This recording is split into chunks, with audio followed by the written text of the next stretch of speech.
ನಮಸ್ಕಾರ ಸ್ನೇಹಿತರೆ, ಮೀಡಿಯಾ ಮಿರರ್ಗೆ ಸ್ವಾಗತ. ಸ್ನೇಹಿತರೆ, ಇವತ್ತೊಂದು ವಿಶೇಷವಾದ ವಿಡಿಯೋ ತಂದಿದ್ದೀನಿ. ಅದು ನೋಡಿ ಕಾಮೆಂಟ್ ಮಾಡಿ ಹೇಗಿದೆ ಅಂತ. ಓಕೆ, ಕೊಳ್ಳೇಗಾಲ ನಗರ ಹಿಂದೆಗಿಂತ ಅದೆಷ್ಟೋ ಪಟ್ಟು ಅಭಿವೃದ್ಧಿ ಆಗಿದೆ ಅಂದರೆ ಅದು ಸುಳ್ಳಾಗಲ್ಲ. ಹೌದು, ನಿಜ ಆಗಿದೆ. ಯಾಕಂದರೆ ನಿಮಗೆ ಗೊತ್ತಾ, ಕೊಳ್ಳೇಗಾಲ ಟೌನ್ ಅಂದರೆ ಒಂದು ಕಾಲದಲ್ಲಿ ಇದ್ದಿದ್ದೇ ಎರಡು ರಸ್ತೆಗಳು. ಒಂದು ಅಂಬೇಡ್ಕರ್ ರಸ್ತೆ, ಮತ್ತೊಂದು ರಾಜ್ಕುಮಾರ್ ರಸ್ತೆ. ಇದೇ ಮೇನ್ ಟೌನು. ಇಲ್ಲೇ ವ್ಯಾಪಾರ ವಹಿವಾಟು, ಇಲ್ಲೇ ಬಸ್ ಸ್ಟ್ಯಾಂಡು, ಇಲ್ಲೇ ಸಂತೆ, ಇಲ್ಲೇ ಪೋಸ್ಟ್ ಆಫೀಸು, ಇಲ್ಲೇ ಮಾರ್ಕೆಟು ಎಲ್ಲ ಇದ್ದಿದ್ದು ಇಲ್ಲೇನೆ. ಪಟ್ನ ಅಂತ ಕರಿತಾ ಇದ್ದಿದ್ದೇ ಈ ಎರಡು ರಸ್ತೆಗಳನ್ನು. ಕ್ರಮೇಣ ಜನಸಂಖ್ಯೆ ಬೆಳೀತಾ ಊರು ದೊಡ್ಡದಾಗಿದ್ದು.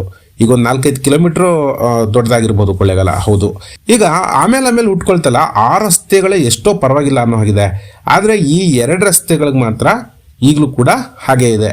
ಓಕೆ ಸ್ನೇಹಿತರೆ, ಈಗ ಈ ಎರಡು ರಾಜಮಾರ್ಗಗಳು ಜೋಡಿ ರಸ್ತೆಗಳಾಗಿ ಅಭಿವೃದ್ಧಿ ಆದರೆ ಹೇಗಿರುತ್ತೆ, ಅದರ ನೋಡೋದಕ್ಕೆ ಹೇಗೆ ಕಾಣಬಹುದು ಅನ್ನೋ ಒಂದು ವಿಡಿಯೋನ ಆರ್ಟಿಫಿಷಿಯಲ್ ಇಂಟೆಲಿಜೆನ್ಸ್ ಮೂಲಕ ಒಂದು ವಿಡಿಯೋವನ್ನು ರಚನೆ ಮಾಡಿದ್ದೀವಿ. ನೋಡಿ, ಶೇರ್ ಮಾಡೋದು ಮಾತ್ರ ಮರಿಬೇಡಿ.